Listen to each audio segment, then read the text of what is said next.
মাথায় হাত দিয়ে দোয়াটি 7 বার পড়ুন।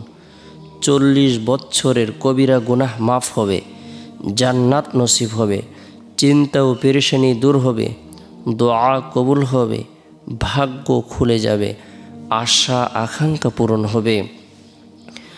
আমরা ফরজ নামাজ সম্পূর্ণ করার পর আল্লাহ তাআলার প্রতি ভরসা রেখে, বিশ্বাস রেখে যদি গুরুত্বপূর্ণ, ফজিলতপূর্ণ, মাহাত্ম্যপূর্ণ, তাৎপর্যপূর্ণ এই দোয়াটি 7 বার আমল করি, এরপর রব্বুল আলামিনের দরবারে গুনাহ মাফের উদ্দেশ্যে দোয়া করি, আল্লাহ তাআলা আপনার আমার জীবনের যত ধরনের কবিরা গুনাহ আছে আল্লাহ তাআলা জীবনের 40 বছরের কবিরা গুনাহকে মাফ করে দেবেন।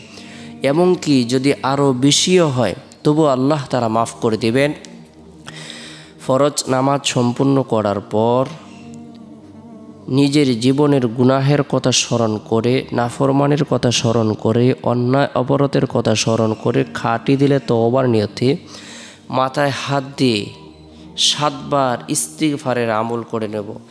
আস্তাগফিরুল্লাহ রাব্বি মিন কুল্লি যামবি ওয়া আতুবু ইলাইহি, আস্তাগফিরুল্লাহ রাব্বি মিন কুল্লি যামবি ওয়া আতুবু ইলাইহি।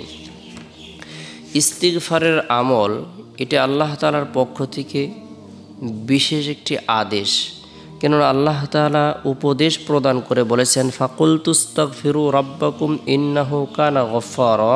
তোমরা ঈমান এনে বিগত দিনের গুনাহের জন্য ক্ষমা প্রার্থনা করো, নিশ্চয় তিনি অত্যন্ত ক্ষমাশীল। আমরা জীবনে যত গুনাহ করেছি, সগীরা কবিরা, জাহিরি বাতিনি, শিরিক বিদআত, ইচ্ছায় অনিচ্ছায়, গোপনে প্রকাশ্যে সমস্ত গুনাহের কথা স্মরণ করে আমরা নামাজ সম্পূর্ণ করার পর মাথায় হাত দিয়ে তওবার নিয়তে 7 বার ইস্তিগফারের আমল করে নেব। আল্লাহ তাআলা পার্থিব উপকারিতা প্রদান করবেন, মানসিক পেরেশানিকে দূর করে দেবেন। আল্লাহ তাআলা আসমান থেকে রহমতের বৃষ্টি বর্ষণ করবেন।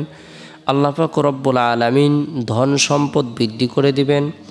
আল্লাহ তাআলা বলেন, ইউরসিলিস সামাআ আলাইকুম মিদরারা ওয়া ইমদিদকুম বিআমওয়ালিন ওয়া বানিনা ওয়া ইয়াজআল লাকুম জান্নাতিন ওয়া ইয়াজআল লাকুম আনহারা। তিনি তোমাদের উপর অজস্র বৃষ্টি ধারা ছেড়ে দিবেন, তোমাদের ধন সম্পদ ও সন্তান সন্ততি বাড়িয়ে দিবেন, তোমাদের জন্য সবুজ শ্যামল বাগ বাগিচা স্থাপন করবেন এবং তোমাদের জন্য নদী নালা প্রবাহিত করবেন। সূরা নূহ আয়াত 11 এবং 12। এবং কি আল্লাহ পাক রব্বুল আলামিন রাজি এবং খুশি হয়ে পছন্দ করবেন, ভালোবাসবেন। ইন্নাল্লাহা ইউহিব্বুত তাওয়াবিন ওয়া ইউহিব্বুল মুতাতাহহিরিন। আল্লাহ তাআলা তওবাকারীদেরকে, পবিত্রতা অর্জনকারীদেরকে, পবিত্রতা অর্জনকারিণীদেরকে পছন্দ করেন, ভালোবাসেন। তাই আমরা ইস্তিগফারের আমল করব।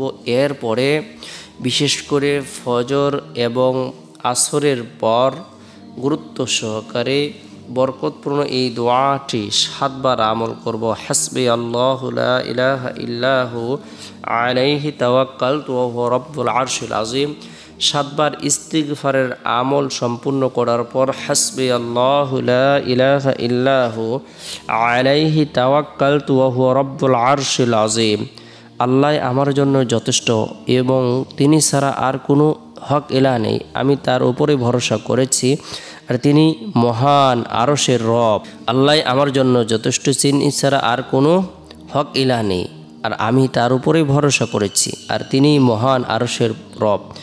যে ব্যক্তি দোয়াটি সকালে 7 বার, সন্ধ্যায় 7 বার বলবে, তার দুনিয়া ও আখিরাতের সকল দুশ্চিন্তা, উৎকণ্ঠা, পেরেশানি, হতাশা, দুর্দশা আল্লাহ তাআলা দূর করে দেবেন, গায়বী সাহায্য প্রদান করবেন, গুনাহকে মাফ করে দেবেন।